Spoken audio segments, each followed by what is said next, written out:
Welcome to Mendocino Access TV News. I'm your host, Ken Steely.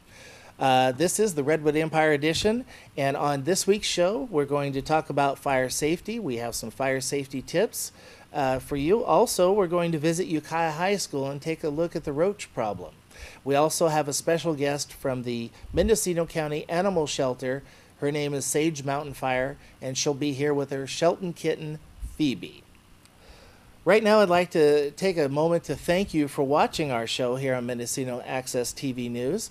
I'd also like to welcome a new producer to the program, William French, to our team. You might have noticed that last week's show looked a little bit different. William was born and raised in Ukiah and has recently returned after 9 years living in San Francisco and working in the television and film production industry. We'll be right back. After 5 years of drought and with millions of dead trees, wildfires in California are burning hotter, faster, and more unpredictably. Be ready now. Get set by ensuring you know what to take and where to go if you have to evacuate. And when a wildfire does strike in your area, go early for the safety of you and your family and so firefighters can do their job. Remember, ready, set, go. Learn more from CAL FIRE at readyforwildfire.org. And welcome back. Disgusting and unacceptable, no matter how you look at it. So that's how some would currently describe our Ukiah High School. And surely we can all agree that cockroaches are disgusting, especially when they take over a school. Well, at Ukiah High School here in Ukiah, California, the cockroaches have literally taken over the school. The ugly creatures are out, of course, they're nocturnal, so they're out at night. Some would say by the hundreds. I personally witnessed thousands if you count the babies. Recently, I spent an hour at Ukiah High School with producer William French and two others watching hundreds, if not thousands, of roaches scurry around the sidewalks, the sports stadium, the concrete retaining walls. It was truly shocking, to say the least. We were joined on our journey by Alicia Marin and Cambria Ford and got a chance to interview Alicia Marin the day after. Let's take a look. We're here with Alicia Marin today, and she is involved with the cockroaches at Ukiah High School. Alicia, tell us, how did you get involved with the cockroaches? Well, I actually started finding them in my front yard. And so I decided one night, like June 16th actually, I remember. June 16th, so you're a neighbor? You live in the neighborhood? I do. I live on Caps Lane. And Gotcha. I started finding them in my yard, you know, in early June, and finding them dead because I have a pest guy. And what happened was I decided to come up and take a look for myself to see where they were coming from, because I'd known that the high school had been infested for a couple of years now. I see. Well, it was at least 3 years ago that it was first brought to my attention. So you went up to the Ukiah High School with a flashlight and a camera? No, actually, I came with my sister and we just drove originally, and all we used were the headlights, and she had a small flashlight in her purse that we pulled out. And that first night we didn't know what to expect, so we actually saw them all over the ground. We just kind of looked from the car and drove around with the flashlight out the window because we weren't prepared to walk outside. Gotcha. So since that time, though, you have been on the grounds. You've witnessed firsthand an infestation of cockroaches. So I'm not talking about one or two cockroaches. I'm talking about a true infestation. I'm talking about babies. I believe even you've seen cockroaches mating. Yes, pictures of that. I saw it myself. I can't get it out of my head. Yes.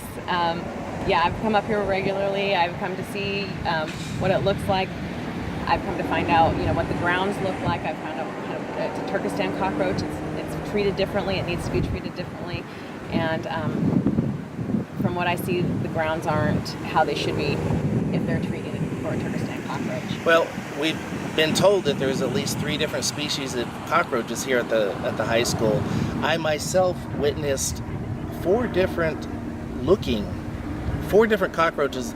They look different, so I would imagine they're different species, probably related. They're probably all cousins. Yeah. Aunts and uncles. The only ones that I've had confirmed, because I've gone to the agriculture department, is the Turkestan. That's the only real confirmed ones I have that we were able to catch. We're only able to catch the bigger ones because the smaller ones are more difficult. They're a little faster. Now the Turkestan cockroach, is that what you call them? Yes. Are those the winged ones? Actually, the black one and the winged one are the same. The black one is a female, and the brown one is a male. Okay. And the brown one is the male that flies. The female does not. So that's probably why I saw four different types of cockroaches that look different. Yes, and the red and black one is just a different stage of them. And then there's the little tiny ones, and those are all the babies. They're like brown, like a cream color. I see. All right. Well, I appreciate you taking this time with us today, Alicia. Thank you. All right, thank you. And hopefully we'll get it taken care of. I think that just getting the news out about the problem is going to help the situation, because it's been questionable whether the Ukiah High School, well, not just Ukiah High School, I understand the cockroach problems are at other schools now too.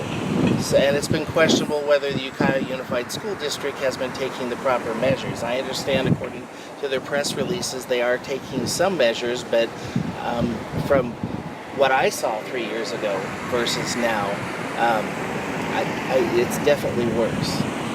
Well, I never got to see what it looked like 3 years ago, and when I came up here to see it, I came up here and I know that they've been treating them for at least a year, because it was reported last year about the infestation in the news, and I knew about it last year. And when I came up here, I felt like I couldn't understand what was being done. There were so many. It didn't look like it was being treated at all, and so I was really frustrated. But I mean, I had heard they were treating it, and it just sounds like they're treating the inside of the buildings when the grounds also need to be addressed.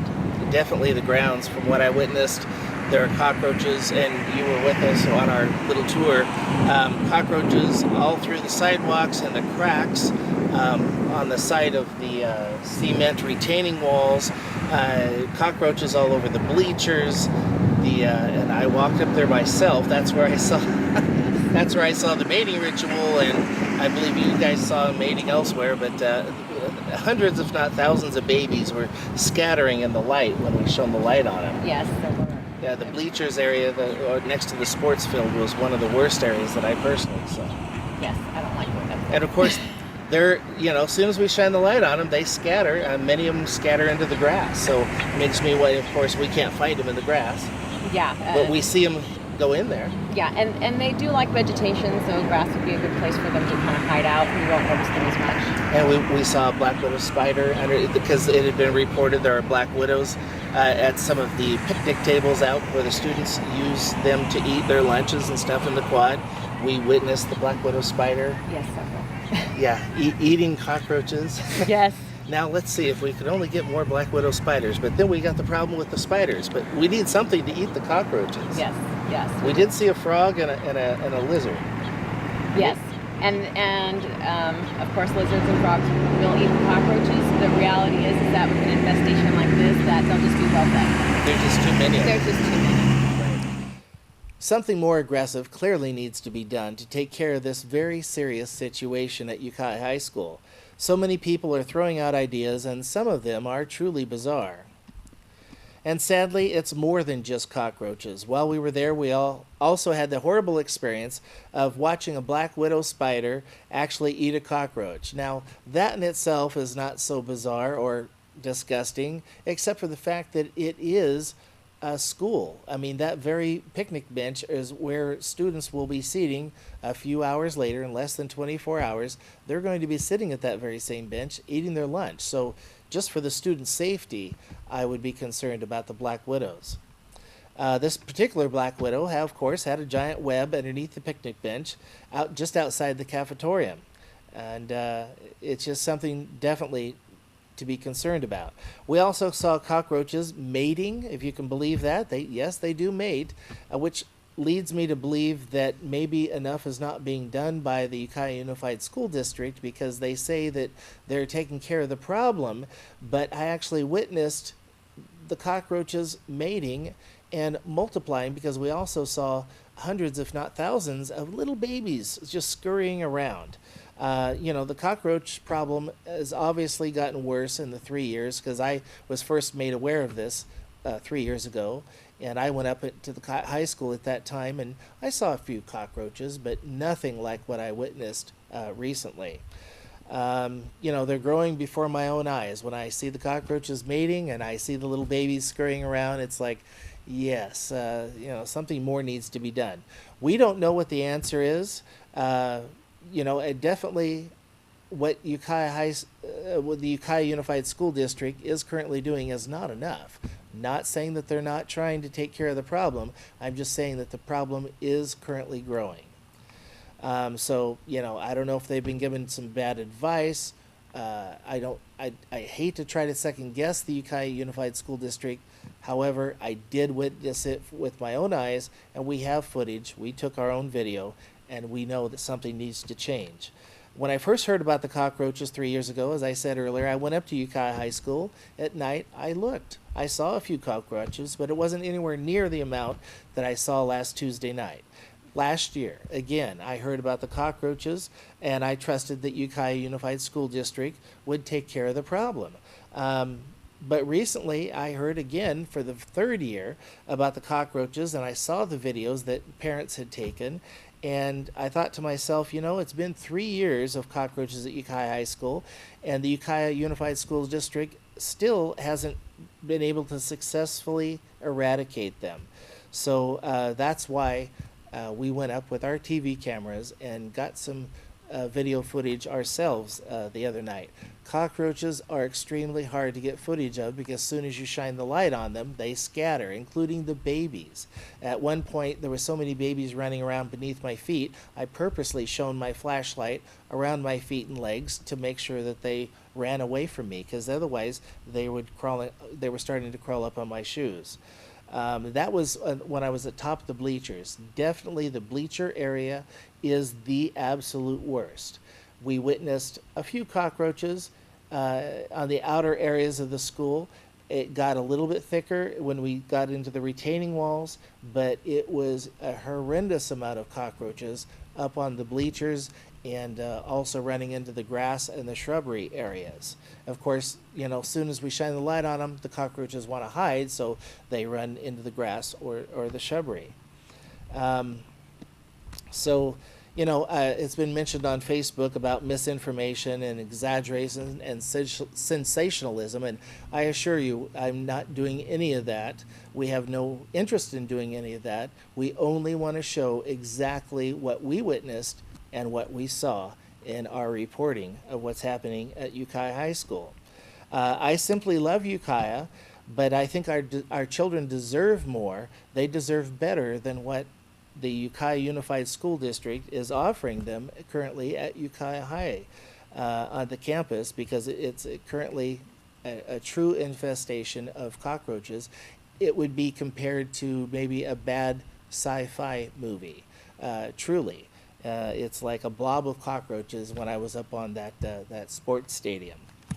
People in general have a right to know that there is a real problem at Ukiah High School, and the problem is currently getting worse, not better. We'll be right back with a special guest from the Mendocino County Animal Shelter.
Welcome back.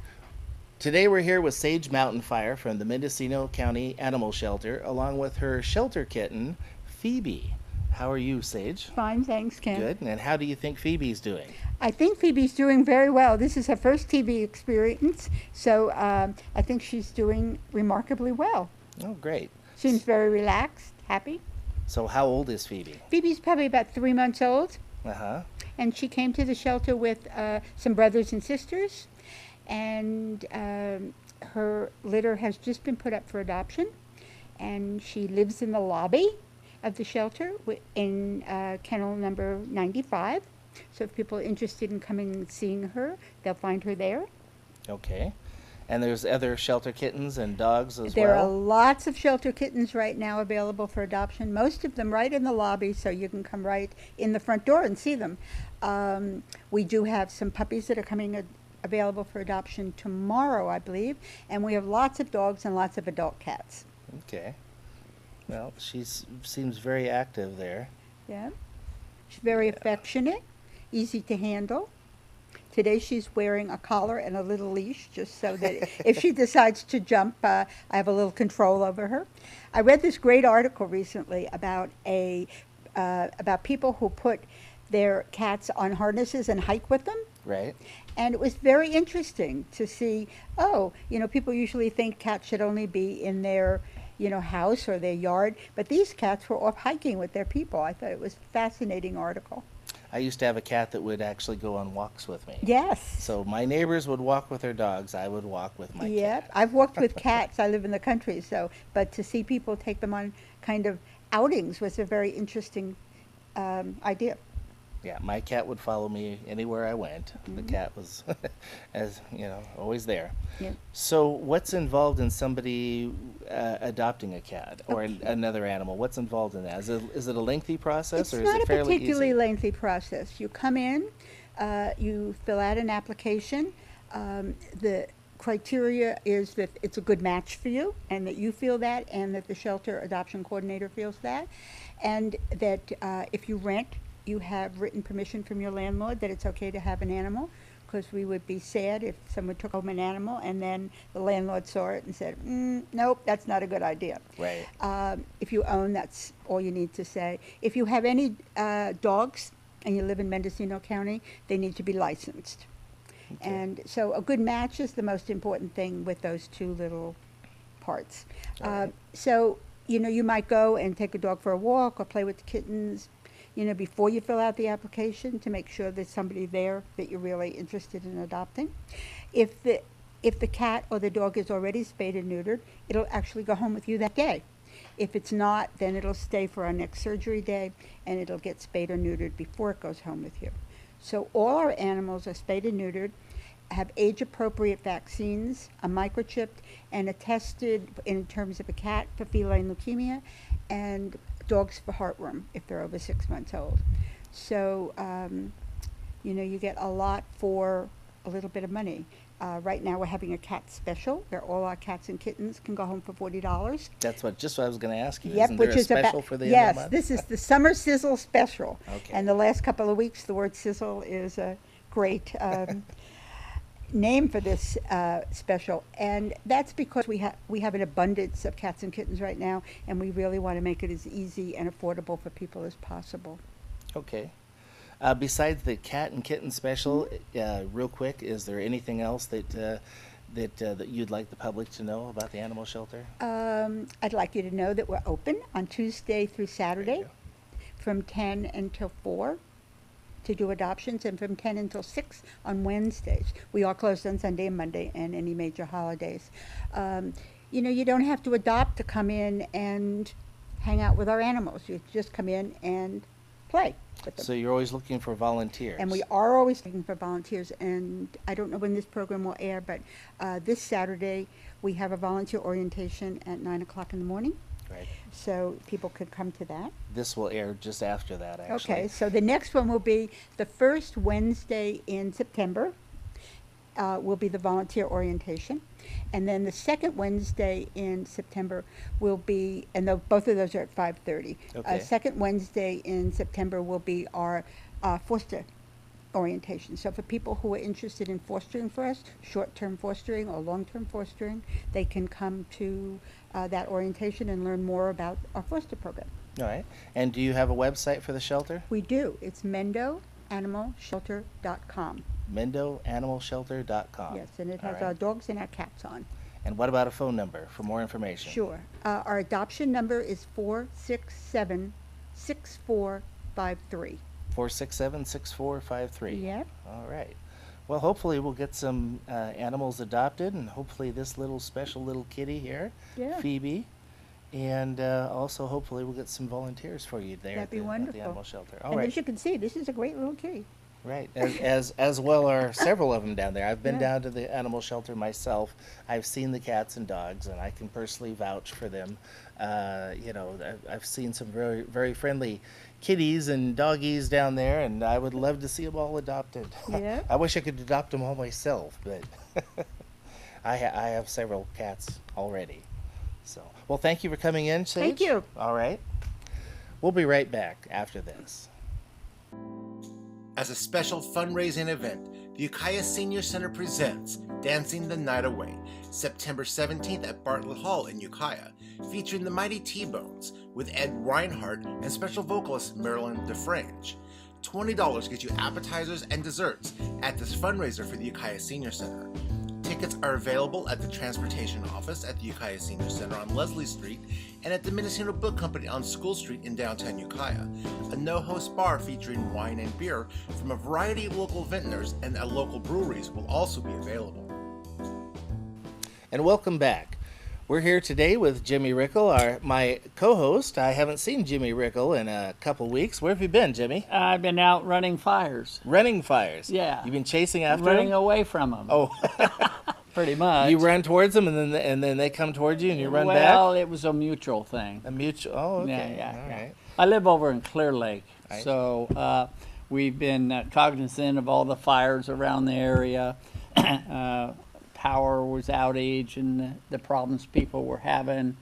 Actually went down into Lower Lake and took some video of the local community, things that were burned. That was the things- Clayton Fire we're talking Yes, about right now. yes. Yeah. So we're going to give you a little bit of video of that. Went down into the town. A few businesses were burned out, you'll see, but most of the houses behind the buildings seemed to get the worst of it. I was concerned about a couple buildings that had specialty cars in them, and they were fine, which surprised me. I thought for sure they were going to get snagged. I do know one specialty building on Lake Street, though, that was not fine. It burned. Yeah. Lake and Main Street seemed to get the worst of it. Yeah, there was one on Main Street, restoration, rods and restoration. They were fine. Just a little bit of the grass area was burnt. And then on Jesse Street down a little bit more, there was another storage area that the gentleman had 4 or 5 specialty Good. cars in. And what I later found out is that the car clubs got together and started contacting all the people in the club to bring their cars to a safe location. Oh, good. So they all collected there in Clear Lake, basically the west side of Highway 53. The fire was pretty much east side. And going over the hill, it's just crazy how many people are affected by this. So it burned a lot of Lower Lake and parts of Clear Lake, is that correct? The Clear Lake area, Highway 53 pretty much goes through the eastern part of Clear Lake. And you have Walmart, you have the hospital. They closed down Walmart that evening because of power issues, and we could just see the fires being dumped on the apartment complexes, the airplanes. And then it went up through the avenues, and the avenues are basically streets like 32nd Avenue and so forth, so their nickname is the avenues. A lot of those houses, we believe, have been burned. I haven't been up there yet. A lot of mobile homes on lots. But they evacuated the hospital and started moving people to Lakeport Hospital. So it was really crazy. The CHP was active over there along with the Sheriff's Department and local police. They were helping directing people. Out on the far end of Clear Lake is Olympic Drive, and they were shooting people out towards 20. So if you wanted to go anywhere, you had to go out 20, either over to 5 or over here to Ukiah. And it was pretty crazy. A lot of people went to the senior center evacuees, and then their power went out, so the Transit Association moved a lot of people to the Kelseyville High School. So it was a really busy, active activity over here. And I understand Redwood Hospital was evacuated? Yes, that's right off Highway 53. And because the fire was so close that they were taking precautions. Good safety measure. Yeah. Now, what I've read, because you live in the area, of Yeah. course, and I only know what I've read, but I also read that the high school and the middle school were saved, but there was a little perimeter damage on the outskirts of one of the two schools. I'm not sure which. Well, in today's B, which is the paper that is distributed over in Lake County Journal, and basically they belong under the same umbrella, talked about how the sports equipment area for the high school got singed. So they're without sports equipment. I'm assuming there will be fundraisers and so forth. In fact, Friday, today's Thursday, so Friday they're supposed to have some sort of orientation for everybody there at the high school field to give them updates about opening up areas, Red Cross, FEMA, and the other activities that are going to be available. Right now, PG&E is staging right off Highway 53 by the transit, and they're putting up poles, re-putting in power. They do an excellent job. Good. And I understand there was a lot of mutual aid from other cities and other counties. I know living here in Mendocino County, our sheriff, Tom Allman, I saw photos of him and Lake County Sheriff Brian Martin together, as well as many other people from the fire department, our local fire department here in Mendocino County. And then I saw pictures of fire trucks from just everywhere you can The think fire of. trucks, pretty much I saw from Tahoe, from Redding, from San Francisco, all over the place. They basically stage two places. The fairgrounds in Lakeport is large enough to house most of them, set up a kitchen and so forth. And then the CDF has a location just out of Kelseyville, about 10 miles, so they were also staging there. But what they do, crews from all over come in and relieve crews so they can go back and relax for 24 hours, 48 hours, then they go back out into the field. But yes, there was people all over the place. When I walked through Lower Lake the other day taking these pictures, there was news crews from Channel 2, Channel 4, and they were all trying to interview. Channel 7, 5. Yeah, they were all out there. I recognized a few of them, but I just went out there and shot the video and needed and left. I didn't interview anybody in particular. A great photo that I saw, I believe it was from the Press Democrat. They showed a Lakeport fire truck fighting the fire and protecting the schoolhouse museum in Lower Lake.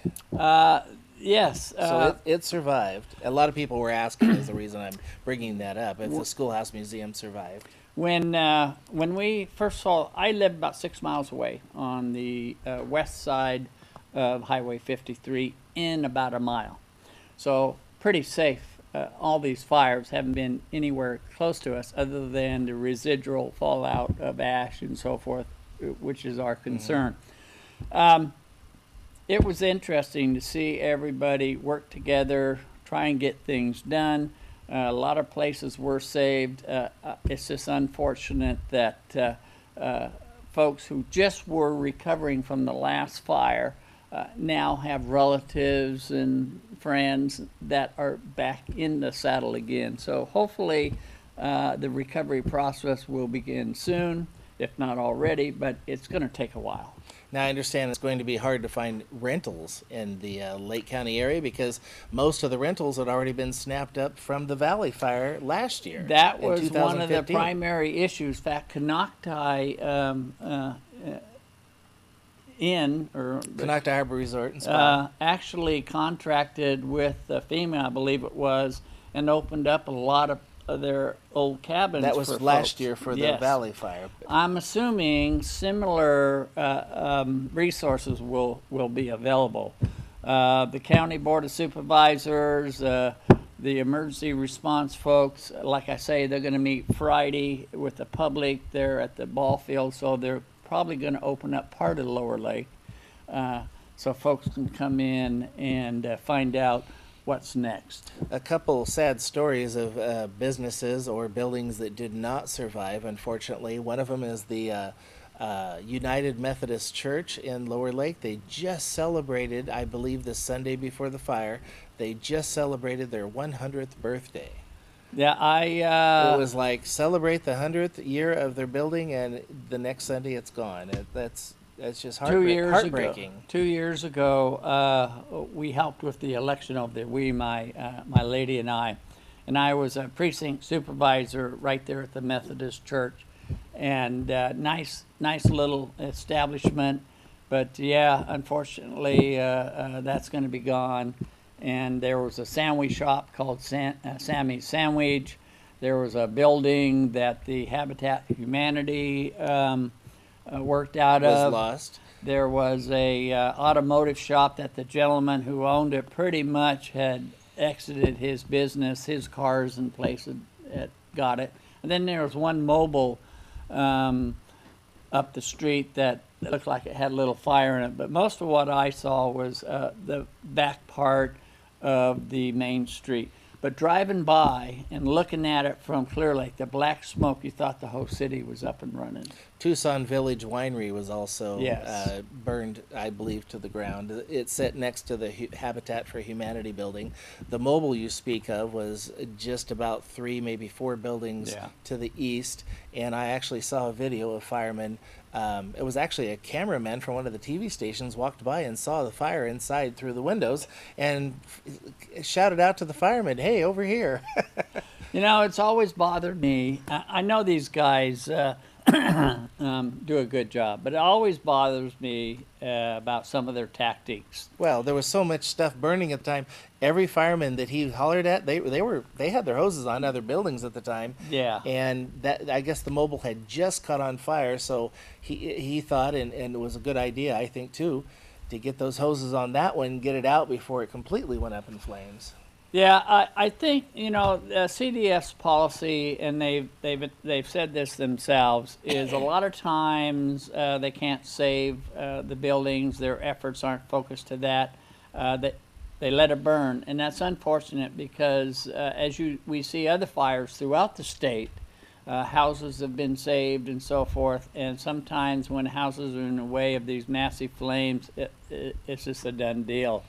So I would hope that their tactics are continually looked at and improved upon to help dealing with whatever fires are happening. Since there was so many different agencies involved in the fighting the fire, though, I could be wrong, but I don't believe it was a CAL FIRE fireman that came and put out the mobile. I think it just happened to be the closest fireman, the closest fire truck to that particular building burning, and they just backed the truck up and generally what fire. happens is when they check into the fire organization headquarters, which is the fairgrounds, they'll start assigning crews and captains, and people will relieve other captains that are out there directing that have been on the fire. So they have a good organization in terms of knowing where to focus resources. Right. It's just that it's so crazy, it bounces around. Getting access to some of these areas is difficult, especially when it goes over the mountains. I mean, some of the planes, sorry Ken, some of the planes that were dropping the stuffed jets, like you reach up and touch them, they were so close. Right. I saw a video of a helicopter dropping water on the Habitat for Humanity building, and you're right, it was super low. There was 3 or 4 helicopters right out by the lake. The lake was less than a half a mile away, and they were sucking up water, and they were all trying to target certain areas. The video I saw of the mobile, the firemen also used an axe on the back door of the mobile, which was the back side, and I was a little surprised because that door put up quite a fight. And if you know mobile homes, it doesn't take much to kick in. Usually you can kick in a mobile home door, but no, this one must have been reinforced because it put up quite a fight with that axe. Well, it was in the business district. It could very well have been reinforced Right. in terms of potential vandals issues. Right. But anyway, I think that they're most likely going to be opening up the Lower Lake City area so people can go in and check and see what's going on. I know that Mendel Lake has a fundraising thing that you'll talk about later where people contribute. I know that Lake County resources, whether it be clothes and water and other resources, will start coming out in the local media. So they're very attentive to their communities over there. Right. Now, I was just heartbroken when I saw some of the areas that had burned. I was watching it live on the internet as it was happening. Yeah. But because it'd been a little while since I'd been to Lower Lake, just a few months. But I know my girlfriend Anna, she immediately went to Google Earth and Street View, and we pulled up pictures from about 3 years ago to see what was burning. Yeah. And that's how I knew that the Methodist Church was gone. There was also a huge Victorian house. I read somewhere that it was quite possibly the very first home built in the Lower Lake area from one of the early settlers. It's gone.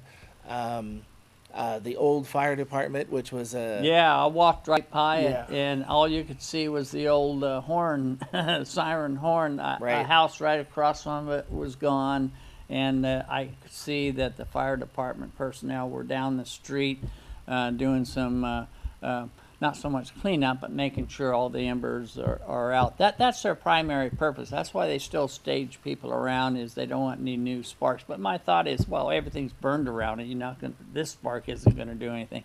But they have a procedure that they follow in dealing with and it was fires. spotty, so there were a few homes, not a lot, but there was a few homes that were saved. They just didn't burn for whatever Yeah. reason, and a few businesses, such as Maynard's Bar. I believe it's still there. Well, good. Yeah. I believe DJ's Pizza is still there. Yes, it is. It's on the corner. So we got beer and pizza. And the Hispanic grocery store was Oh. still up and running. That's right. It's on the corner. Chavez Market, I believe it is. Yeah. Super So, Chavez. you know, it wasn't as disastrous as downtown as early believed, but the area, I have yet to see it, but I'm sure that it's just devastating to everybody. I wanted to ask you, Jimmy, and hopefully you can clear this up, because on Facebook I've heard numerous reports. Some people have said that the Lower Lake Post Office burned to the ground. I've seen photos of it No, where it it's still was there. up and it's still there. It's still there. The Tuscan Village, which was a sandwich shop, was right next to the post I office. said Tucson Village earlier, but it's Yeah, actually I Tuscan think it's Village. Tuscan. Yeah. That was cooking, and you could see video on the internet and Yahoo and the news that was still burning, but the post office is fine. In fact, across the street over at Chavez's, they have this new alternative post office Postal service. rental boxes, right? Well, no, they actually take mail just like Staples does here in Ukiah. Right. They subcontract with the postal service to take care of The things UP outside of regular the UPS hours. store and stuff will do that. Yeah. So, yeah, it's pretty terrible. We're going to be able to find out more. Probably give you an update next week. Maybe some new video of what's going on. We're going to go there to the high school and shoot some video tomorrow. They do a good presentation. They have the board of supervisors. They have CDF. They have the local fire department. They're going to have school officials. They'll probably have the sheriff talk about vandalism. And they had some issues last year on that. Hopefully not this year, but you never know. I've read that 3 people have been arrested for looting already, and once again, mutual aid. I saw a City of Ukiah Police Department vehicle and a photo over there protecting people's homes and businesses. I'm sure other communities are there as well. I just happened to see a photo of a Ukiah Police cruiser over there. Well, I'm sure all the resources are sharing what they can in terms of personnel vehicles and so forth. Now, they arrested this guy that apparently they've been looking at for the last few years. To me, it just seems silly. What the hell are they doing looking at them and not focusing? Now, he went into court yesterday, or, excuse me, yesterday, and got arraigned. Apparently 17 charges at this time. We don't know specifically what the charges are, but let's see what comes out in the wash. If all these fires were jumping around, I don't understand why they didn't have eyes on this guy if they had some prior history. So anyway, the community feels at least they got somebody to focus on to try and deal with the issue. We'll have to see what comes out in court. Right. I'm trying to see. I actually did see a link to the charges. I'm trying to see if I can pull it up here real quick. I might have shared it on my page. Yeah, well, you can do that. I think it's important to know that he already has a defense attorney. Yesterday there was media all over the courthouse. He particularly didn't want to look at any of the cameras. Apparently he had a fainting spell or something prior to the courtroom appearance. But yeah, he's not going to like what the treatment is. A lot of car club people and other people live in the area don't have nice things to say about him and what they would like to do. That shouldn't be repeated. But, you know, that's what happens when somebody is alluded to be responsible. What do you got over there, Well, Ken? I found the link to the charges that he's been charged with here. Actually, 15 of them are felonies, and I guess What are the specifics? 4 of them are misdemeanors. Basically, aggravated arson of inhabited dwelling, aggravated arson over 7 million. I guess that's a dollar value that they put on the acreage and buildings. Arson, special allegation of multiple charges on that one. Special allegation because the governor declared a state of emergency in Lake County. Arson of forest land. You got to remember these charges are going back to 2015, July of 2015 up to date. Highway 20, the Judge Davis Trail, they've charged him with that fire. The Walker Ridge Road fire of last year, both of those were in July of last year. The East New Long Valley Road fire, Woodland Drive at Clear Lake, that happened in August of last year. Sulphur Bank Road, East Lake Drive, Crestview Drive, Morgan Valley Road, that was the current one that one didn't, even though it burned into the Clayton Fire burned into Morgan Valley, that one didn't actually, his Morgan Valley burn didn't actually take very well. But Highway 29 at the 60.21 mile marker, Siegel Canyon Road, and then there's attempted felony arson charge on August 19, the 9th of August on Clayton Creek Drive. Those are just the felonies, and then there's 4 misdemeanors there. Well, I don't know if you've watched the DA's office when they snag somebody for any particular issue. Right. They throw the whole blanket at them, and in the long run, you might get snagged with 2 issues. So that's why I say, let's see what comes out in the trial, in the wash, what is real evidence, what is conjecture. In either case, they think they have the guy. Let's see what they can prove. He was also charged with possession of meth and obstruction of evidence. So those are both misdemeanors. Yeah, I mean, and then all those people over there. And Jimmy, on top of that, there's 2 charges here of having a suspended driver's license. Oh no! I mean, like, big deal. People all over this country, they lose their license for one reason or another: drunk driving, no insurance, child support, which is terrible the way they treat some of these men. But they lose their license, and people have to move around, so they get driving without a license tickets. They do fines. They do whatever, but they're on the road. We don't know his personal story in that regard. So I'd like to let people know that if you'd like to donate to the victims of the Clayton Fire or the Lake County Fire Wildfire Relief Fund, they're accepting donations at all locations of the Mendo Lake Credit Union. This is a co-venture with the North Coast Opportunities, and the fund has already distributed $1.6 million to over 1,000 fire survivors in Lake County over the past year. So that was the Valley Fire. Yeah, that's pretty much, they did very, very good. I have actually heard, I was at Foster Freeze there in Lucerne, nice place to stop at. Me too. People come, I always get my little Frosty there, or my chili burger. So sorry, I had to divert. Yeah. Oh, I that's my stop. Yeah. Anyway, a lady came in and was saying that she got a couple thousand from the fund that helped her get into a new place. Good. Yeah. Well, 100% of the donated funds of this venture that goes to the fire survivors. So once Yeah. again, to donate you can donate. Go to any branch of the Middle Lake Credit Union, or you can visit them on the internet at mlcu.org. mlcu.org. All right. Well, thank you for coming in, Jimmy, and, No and problem, giving us the Kenny. reports Thank on you. the Clayton Fire and what's happening in Lake County. Well, I'll bring back more information as I get it. Since I'm over there, I'm more accessible to it. It'll be on the Access News, my particular news team 3, which is on Monday, Wednesday, and Sunday. Basically, 2 o'clock in the afternoon, and I think Wednesday 6 in the evening. We'll also be doing some updates All there. right. Well, thank you, Jimmy. All right. All right. Here's William French with some fire safety tents. Some fire safety. No, we're not selling tents. We're not? No, we're not selling No, fire no, tents. he has safety stuff. Here's William French with some fire safety tips. We'll be right back. Thank you, William. How to prevent a forest fire. Never leave a campfire unattended. Completely extinguish the fire. When camping, take care when using and fueling lanterns, stoves, and heaters.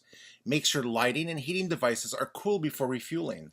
Avoid spilling flammable liquids and store fuel away from appliances. Do not discard cigarettes, matches, and smoking materials for moving vehicles or anywhere on park grounds. Be certain to completely extinguish cigarettes before disposing of them. Follow local ordinances when burning yard waste. Avoid backyard burning in windy conditions and keep a shovel, water, and fire retardant nearby to keep fires in check. Remove all flammables from yard when burning. Evacuation tips. If advised to evacuate, do so immediately. Know your evacuation route ahead of time and prepare an evacuation checklist and emergency supplies. Wear protective clothing and footwear to protect yourself from flying sparks and ashes. Before you leave, prepare your house. Remove combustibles, including firewood, yard waste, barbecue grills, and fuel cans from your yard. Close all windows, vents, and doors to prevent a draft. Shut off natural gas, propane, and fuel oil supplies. Fill any large vessels, pools, hot tubs, garbage cans, or tubs with water to slow or discourage fire. If you are caught in a wildfire, don't try to outrun the blaze. Instead, look for a body of water, such as a pond or river, to crouch in. If there is no water nearby, find a depressed, cleared area with little vegetation. Lie low to the ground and cover your body with wet clothing, a blanket, or soil. Stay low and covered until the fire passes. Protect your lungs by breathing air closest to the ground through a moist cloth if possible to avoid inhaling smoke. Mark your calendars for September 17th for the Ukiah Main Street program's End of Summer Show and Shine Classic and Custom Car Show in downtown Ukiah. Again, that's September 17th in downtown Ukiah for the Ukiah Main Street program's End of Summer Show and Shine Classic and Custom Car Show. And welcome back. We have some information here for our community calendar we'd like to make you aware of. First off, there will be a celebration of life to celebrate the life of Lee Stoplet, aka Chuck Savage. That he's the king of spam, ladies and gentlemen. A lot of you know that already. This will be happening September 3rd, 2016, happening 11 a.m. to 2 p.m. at Todd Grove Park. And they've asked that we leave your attitudes at home. So leave the bad attitudes at home and come down and enjoy the celebration of life. It is a potluck. That's September 3rd at 2 p.m. Or actually 11 a.m. to 2 p.m. Also, we are looking for Pumpkin Fest sponsors for the two stages. There's the children's stage in front of the Savings Bank, and then there's the main stage in front or at the Alex Thomas Plaza. So if you can help out and you would like to sponsor one of those two stages, please give us a call, the City of Ukiah, at 707-463-6231.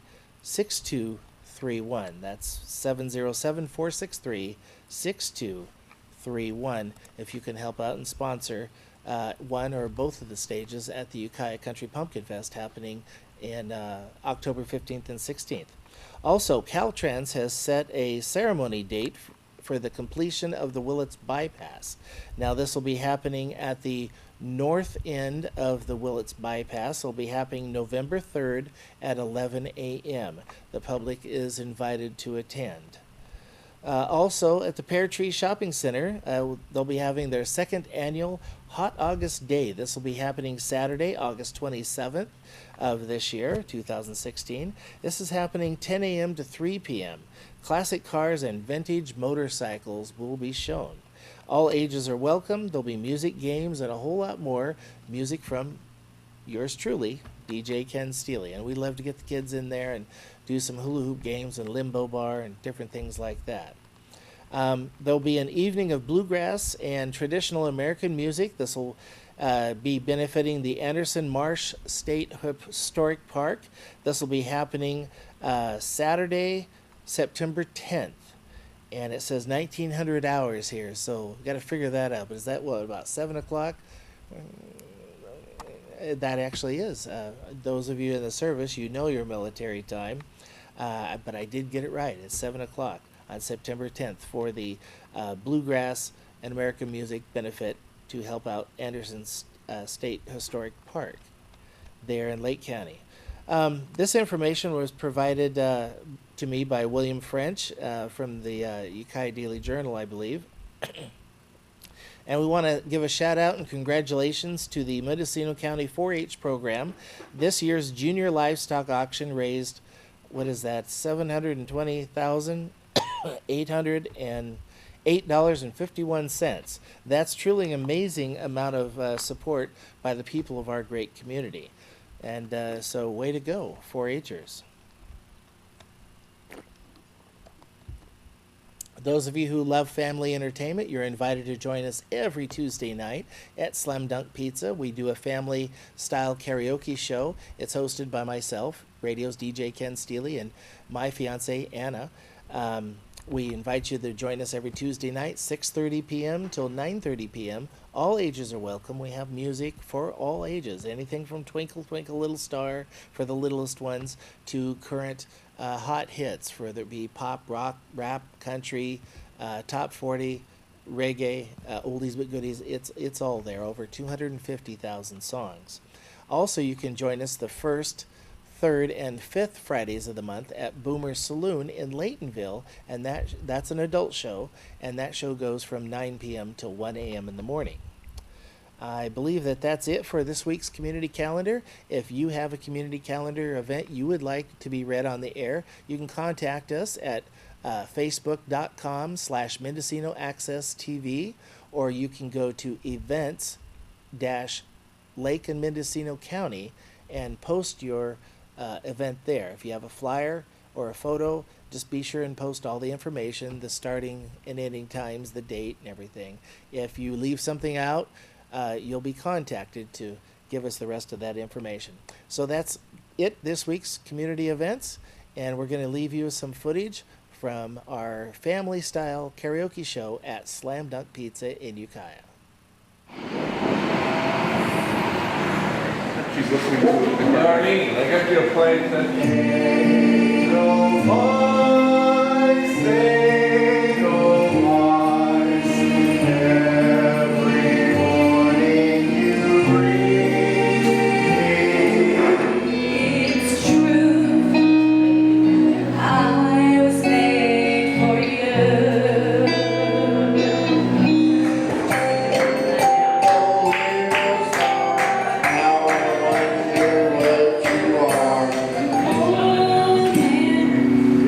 Turn 90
still talking.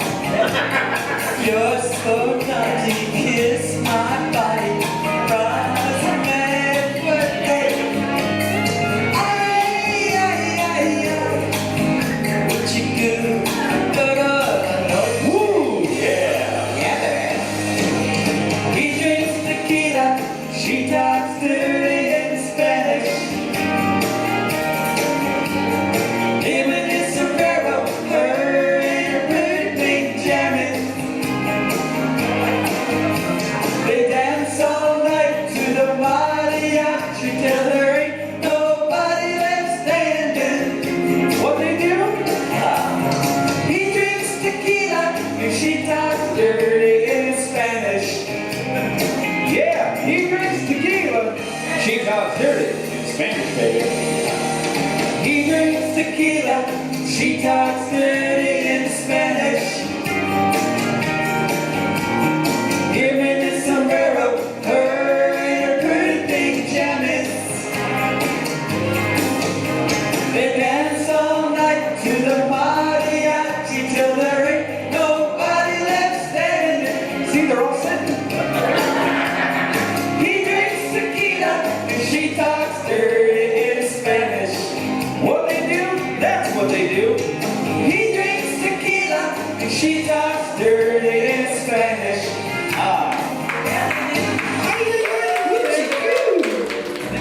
Daniel Boone was a man, was a big man.